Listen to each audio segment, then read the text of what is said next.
नमस्कार, हम खड़े हैं संगम के किनारे मां गंगा के आश्रय में और अब हम आपके सामने एक ऐसी जानकारी प्रस्तुत करना चाह रहे हैं जिसको आप भी जानना चाहते हैं।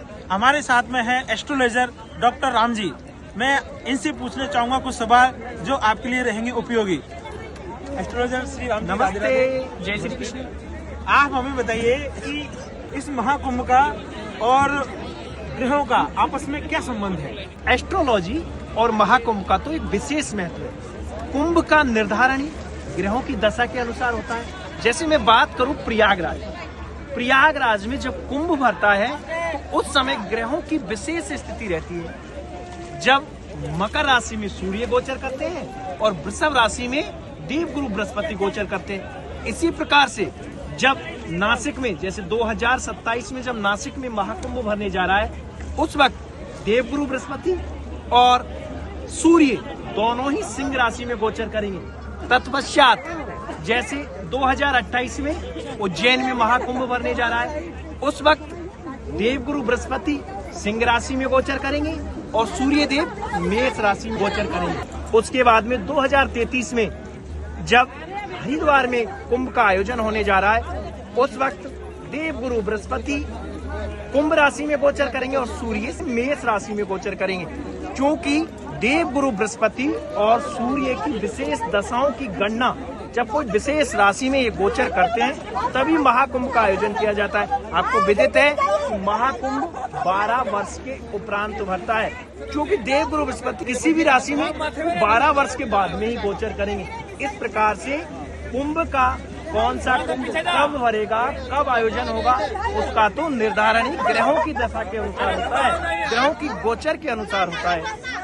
पंडित जी, आप ये बताएं कि हम इस कुंभ के स्नान से अपने ग्रहों दोषों को किस प्रकार से निवारण कर सकते हैं? ये तो बहुत अच्छा प्रश्न पूछ लिया आपने।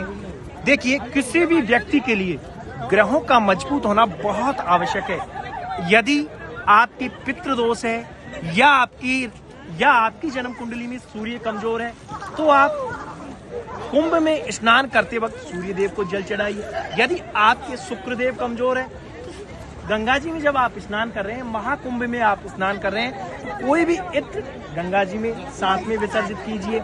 या फिर आपके चंद्रमा कमजोर है, आपको तो पता है ना, चंद्रमा हमारे मन का कारक होता है।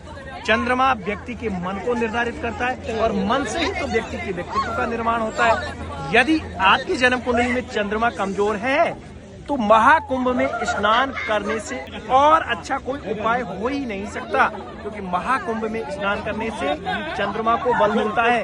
पंडित जी, चंद्रमा को कुंभ में स्नान करने से बल कैसे मिलता है? शिवेंद्र जी, क्या आपने कभी महसूस किया, आप बाथरूम में नहाने के लिए गए या कहीं तालाब में भी नहाने के लिए गए, तो आपका मन नहाते वक्त कैसा रहता है? स्विमिंग पूल में यदि नहाने गए हो तो प्रसन्न रहता है आपका मन या दुखी रहता है? बहुत अच्छा प्रसन्न रहता है। क्यों प्रसन्न रहता है, क्या विचार किया इस पर कभी?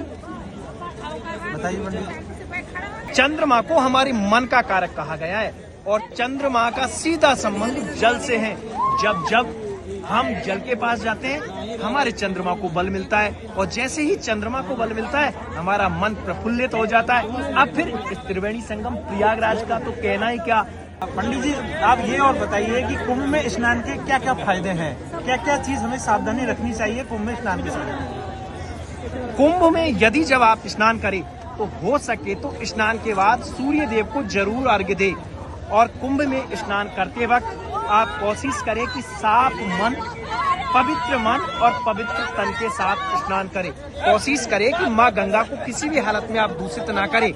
आप अपने मन को भी पवित्र रखें और तन को भी पवित्र रखें। वैसे तो आपने खुद ने महसूस किया होगा कि गंगा मैया की शरण में आते ही आपके मन में प्रसन्नता आ गई होगी।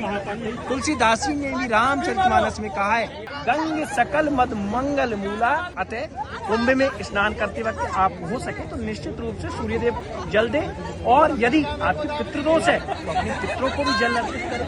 पंडित जी, आप ये और बताइए कि कुंभ में आने का विशेष फायदा क्या है?